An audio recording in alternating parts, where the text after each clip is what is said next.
And so we hooked up with some people studying how much variation is there between teachers, between, say, the top quartile, the very best, and the bottom quartile. How much variation is there within a school or between schools? And the answer is that these variations are absolutely unbelievable. A top quartile teacher will increase the performance of their class based on test scores by over 10% in a single year. What does that mean? Well, that means if the entire US for 2 years had top quartile teachers, the entire difference between us and Asia would go away. And within 4 years, we would be blowing everyone in the world away. So it's simple. All you need is those top quartile teachers. And so you'd say, well, wow, that's good. We should reward those people. We should retain those people. We should find out what they're doing and transfer that skill to other people.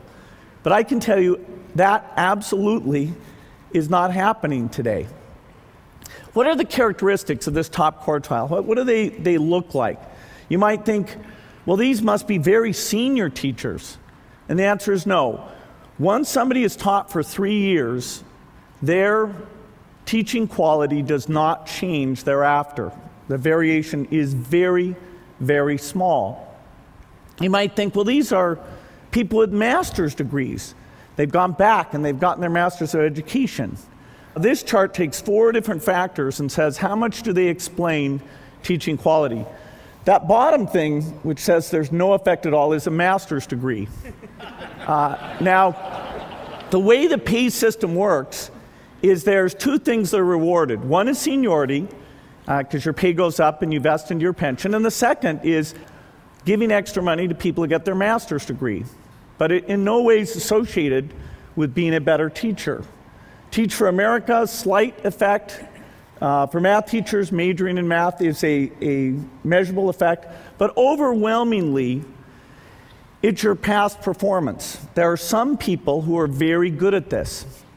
And we've done almost nothing to study what that is and to draw it in, to replicate it, to raise the average capability, or to encourage the people with it to stay in the system. You might say, well, do the good teachers stay and the bad teachers leave? The answer is, on average, the slightly better teachers leave the system, and it's a system with very high turnover. Now, there are a few places, very few, where great teachers are being made. A good example of one is a set of charter schools called KIPP. KIPP means knowledge is power. It's an unbelievable thing. They have 66 schools, mostly middle schools, 7 high schools, and what goes on is great teaching. They take the poorest kids, and over 96% of their high school graduates go to 4-year colleges. And the whole spirit and attitude in those schools is very different than in the normal public school. They're team teaching. They're constantly improving their teachers. They're taking data, the test scores, and saying to a teacher, hey, you caused this amount of increase. And so they're deeply engaged in making teaching better. When you actually go and sit in one of these classrooms, at first it's very bizarre.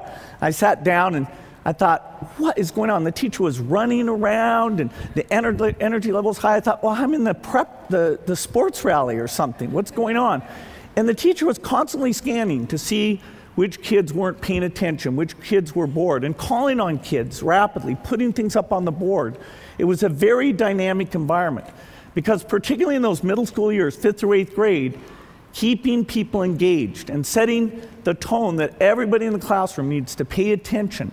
Nobody gets to make fun of it or have the position of, the kid who doesn't want to be there. Everybody needs to be involved. And so KIPP is doing it. How does that compare to a normal school? Well, in a normal school, teachers aren't told how good they are. The data isn't gathered. In the teacher's contract, it will limit the number of times the principal can come into the classroom, sometimes to once per year. And they need advance notice to do that.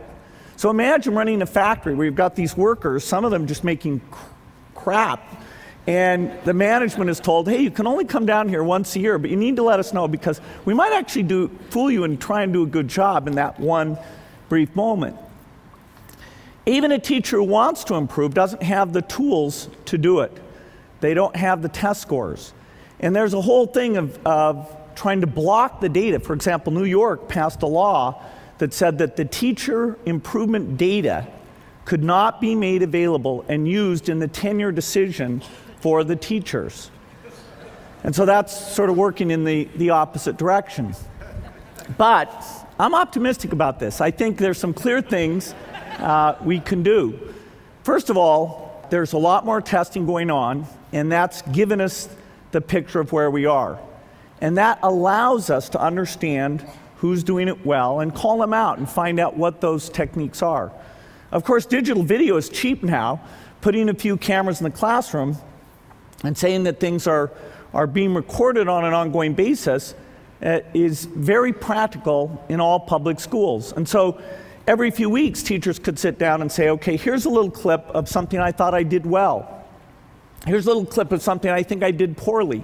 Advise me when this kid acted up. How should I have dealt with that? And they can all sit and work together on those problems.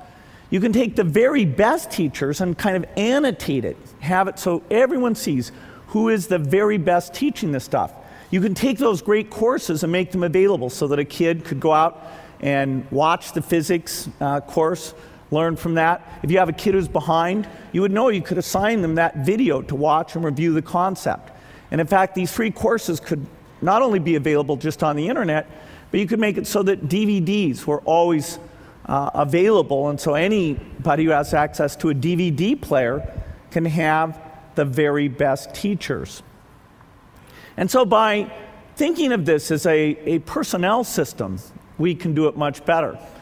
There's a book actually about KIPP, the place that this is going on, that Jay Matthews, a Newsweek reporter, wrote called Work Hard, Be Nice. And I thought it was so fantastic, and gave you a sense of what a good teacher does. I'm going to send everyone here a free copy of this book.